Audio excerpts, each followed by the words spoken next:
கிறிஸ்தியசுவில் பிரியமான சகோதர சகோதரிகளே, வீரக்குறிச்சி புனித அந்தோனியாருடைய அன்பு பக்தர்களே, மீண்டும் உங்களை சந்திப்பதிலே மிக்க மகிழ்ச்சி அடைகிறேன்.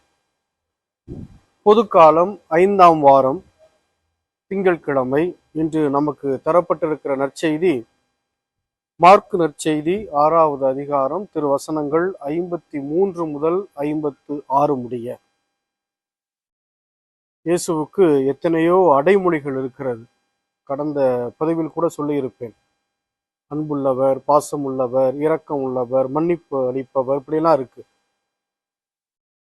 இதுல இன்று நமக்கு தரப்பட்டிருக்கிற நற்செய்தி இயேசுவினுடைய இரக்கத்தை தழுவியதாக அமைந்திருக்கிறது. பல அடைமொழிகள் அவருக்கு இருக்கின்றன. அதில் ஒன்று அவர் இரக்கம் உள்ளவர் என்று, அதை தழுவிய ஒன்றாக இந்த நற்செய்தி அமைந்திருக்கிறது. நம்முடைய ஆண்டவர் இயேசு கிறிஸ்து மனிதனோடு இறங்கி வந்து மனித இயல்பை கண்டு மனிதனுடைய உணர்வுகளை உணர்ந்து அவர் மீது இரக்கம் கொள்பவர். அதுதான் அவருடைய இரக்கத்திற்கு கொடுக்கப்படக்கூடிய ஒரு மிகப்பெரிய வர்ணனை. மனித நிலைக்கு வந்து மனித உணர்வுகளை புரிந்து மனிதனோடு இரண்டர கலந்து அவன் மீது இரக்கம் கொள்பவர்.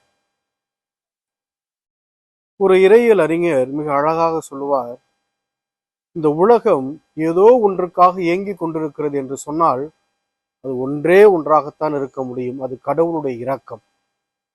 ஏதோ ஒன்றுக்காக இந்த உலகம் இயங்கிக் கொண்டிருக்கிறது, அதுல எந்த மாற்று கருத்துமே இல்லை. அது என்ன? அதுதான் கடவுளுடைய இரக்கம் என்று மிக அழகாக சொல்லுகிறார். அதுக்கேற்றவாறு நாம் நற்செய்தியிலே பல எடுத்துக்காட்டுகளை பார்க்கலாம். மத்தேயு நற்செய்தி 20வது அதிகாரம் 30 முதல் 34 முடிய உள்ள திருவசனங்களை படித்து பாருங்கள். எரிக்கோ நகரை விட்டு இயேசு வெளியே வருகிறார். அங்கு வழியோரமாய் 2 குருடர்கள் இயேசுவை பார்த்து, தாவீதின் மகனே, எங்கள் மீது இறங்கும் என்று கத்துகிறார்கள். மத்தாலாம் சொன்னாங்க, வாயை மூடு, அவர் இயேசுநாதர் போயிட்டு இருக்கிறார், நீ ஏன் தேவையில்லாம பேசிட்டு இருக்க, வாயை மூடு அப்படின்னு சொல்லி. விவிலியம் மிக அழகாக சொல்லுகிறது, இயேசு அவர்கள் மீது பரிவு கொண்டு இரக்கம் கொண்டு அவர்களை குணப்படுத்தினார். அவருடைய உணர்வுகளை புரிந்து கொண்டு செயல்படக்கூடிய இறைவன் நம்முடைய இறைவன். மத்தேயு நற்செய்தி 14வது அதிகாரம் 14வது வசனத்திலே நான் படிக்கலாம். அந்த பகுதி 5000 பேருக்கு உணவளிக்கக்கூடிய பகுதி. அதிலே மக்கள் கூட்டத்தை இயேசு பார்க்கிறார், அவர்கள் மீது பரிவு கொள்கிறார் என்று சொல்லப்பட்டிருக்கிறது. மக்கள் கூட்டத்தின் மீது பரிவு கொள்கிறார். அதனுடைய விளைவு என்ன? உடல் நலமுற்றோர், நோயுற்றோர் எல்லோரையும் இயேசுவினிடத்திலே மக்கள் கொண்டு வருகிறார்கள். மனித இயல்பிலே கலந்து உணர்வுகளை புரிந்து கொண்டு மனிதனோடே பயணிப்பவர்தான் இயேசு. அவருடைய இரக்கம் மேலானது. லூக்கா நற்செய்தி 7வது அதிகாரம் 11 முதல் 14 முடிய உள்ள வசனங்களில் நாம் படிக்கிறோம், நயின் நகரத்திலே வலம் வருகிறார். அங்கே ஒரு விதவை பெண் தன்னுடைய ஒரே மகனை இழந்திருக்கிறாள். அவரை இறந்த உடலை தூக்கி கொண்டு வருகிறார்கள். யாரும் சொல்றாங்க, ஒரே மகன் இந்த விதவைக்கு என்று. இயேசுவும் அந்த பெண்ணை பார்க்கிறார், அவர் மீது பரிவு கொள்கிறார் என்று சொல்லப்பட்டிருக்கிறது. அவர் மீது பரிவு கொள்கிறார். பரிவு கொண்டு என்ன சொல்றார் தெரியுமா? அந்த இளைஞனை பார்த்து, அவன் தூங்குகிறான், இளைஞனே நீ எழுந்திரு என்று சொல்லுகிறார். அவனை எழுந்து நடக்கிறான். இப்படி ஆண்டவனுடைய பரிவுக்கு பல எடுத்துக்காட்டுகளை நற்செய்தியை நாம் பார்க்கிறோம். மக்கள் மீது பரிவு கொண்டு ஆயினில்லா ஆடுகளைப் போல அவர் இருப்பதை கண்டு பரிவு கொண்டார் என்று கூட சொல்லப்பட்டிருக்கிறது. ஆக இறைவனுடைய இரக்கம் மேலான இரக்கம். எப்படிப்பட்ட இரக்கம்? மனிதனுடைய நிலைக்கு இறங்கி வந்து அவனுடைய உணர்வுகளை புரிந்து கொண்டு அவனோடு பயணிக்கிற இரக்கம்தான் இறைவனுடைய இரக்கம். இன்றைய நற்செய்தி அதைத்தான் சொல்கிறது. இயேசு பல ஊர்களுக்கு சென்று நற்செய்தி அறிவித்து வருகிறார்.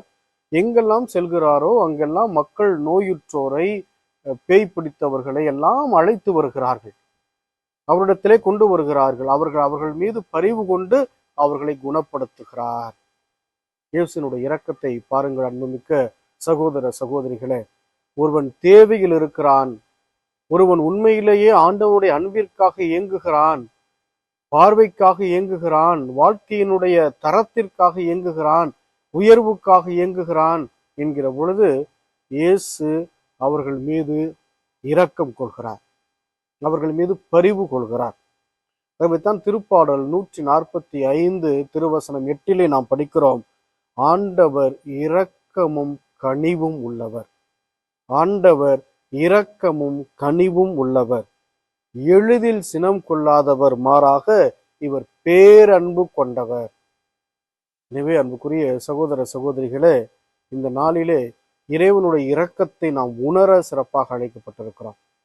கடன் சுமையா, அல்லது வாழ்க்கை சுமையா, அல்லது வாழ்க்கையிலே உங்களுக்கு தேவையில்லாத மன தளர்வுகளா, எப்படிப்பட்ட சூழ்நிலைகளாக இருந்தாலும் சரி, எப்படிப்பட்ட துன்பங்களாக இருந்தாலும் சரி, நீங்கள் ஆண்டவனால் முடியும் என்று அணுகி செல்லுகிற பொழுது, நம்முடைய உணர்வை புரிந்து கொண்டு, இயல்பை புரிந்து கொண்டு, நம்மோடு பயணிக்கிற இறைவனாக, நம்மிலே இரக்கம் கொள்கிற இறைவனாக நம்முடைய இறைவன் இருக்கிறார்.